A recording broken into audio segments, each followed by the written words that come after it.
শেরপুরের নকলা উপজেলার মৃত সফেতুল্লাহর স্ত্রী রাবেয়া বেগম নামের এক বৃদ্ধাকে মৃত দেখিয়ে তার বিধবা ভাতার কার্ড বাতিল করা হয়েছে। গত 6 মাসের বেশি সময় ধরে তিনি বিধবা ভাতা পাচ্ছেন না। এদিকে মৃত সফেতুল্লাহর স্ত্রী এই নাম পরিবর্তন করে মাহমুদা বেগম নামে আরেকজনের নামে সেই ভাতা দেওয়া হচ্ছে বলে জানা যায়। উপজেলার পাঠাকাটা ইউনিয়নের জাঙ্গিরার পার গ্রামে এ ঘটনা ঘটে। জানা যায় প্রায় 20 বছর আগে রাবেয়া এর স্বামী সফেতুল্লাহ মারা যান। এরপর থেকে তিনি সন্তান ও স্বজনদের সহযোগিতায় কোনো মতে জীবনযাপন করছেন। বিধবা ভাতা চালু হলে তিনি সেই তালিকায় যুক্ত হন। এরপর 3 মাস অন্তর অন্তর তিনি নিয়মিত ভাতা পেয়ে যাচ্ছেন। তবে 2023 সালের ডিসেম্বর মাস থেকে তার মোবাইলে ভাতা মেসেজ আসা বন্ধ হয়ে যায়। কেন এমনটি হয়েছে তা তিনি জানতে পারেননি।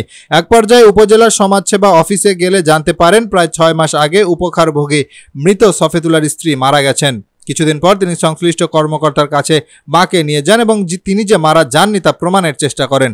এভাবে 6 মাস পার হলেও কোনো কাজ হয়নি। তারপর ইউপি চেয়ারম্যানের কাছে বলা হয়। ইউপি চেয়ারম্যান আব্দুল সালাম বলেন, এরকম ছোটখাটো ভুল হতেই পারে, এখন অপেক্ষা করা ছাড়া উপায় নেই। ওই বৃদ্ধার বিধবা ভাতা দেওয়ার একটি বইয়ের বই নম্বর 1163 ফটোকপি নিয়ে নকলা উপজেলা সমাজসেবা কার্যালয়ে গিয়ে অনলাইন সার্চ করে দেখা যায় 2023 সালের 20 ডিসেম্বর মৃত সফেতুল্লাহর স্ত্রীকে মৃত দেখিয়ে তার ভাতা পাশের গ্রামের মাহমুদা বেগমের নামে প্রতিস্থাপন করা হয়। এরপর থেকে মাহমুদা বেগম বিধবা ভাতা পাচ্ছেন। এ বিষয়ে 5 নম্বর ওয়ার্ডের মেম্বার বাজুমিয়ার কাছে জানতে চাইলে তিনি নানাভাবে বোঝানোর চেষ্টা করেন। এ বিষয়ে উপজেলার সমাজসেবা কর্মকর্তা আলমগীর হোসেন বলেন, বিষয়টি খুবই দুঃখজনক। এ বিষয়ে দ্রুত ব্যবস্থা নেওয়া হবে যেন আগের বৃদ্ধা তার প্রাপ্য দ্রুততর সময়ে ফেরত পান।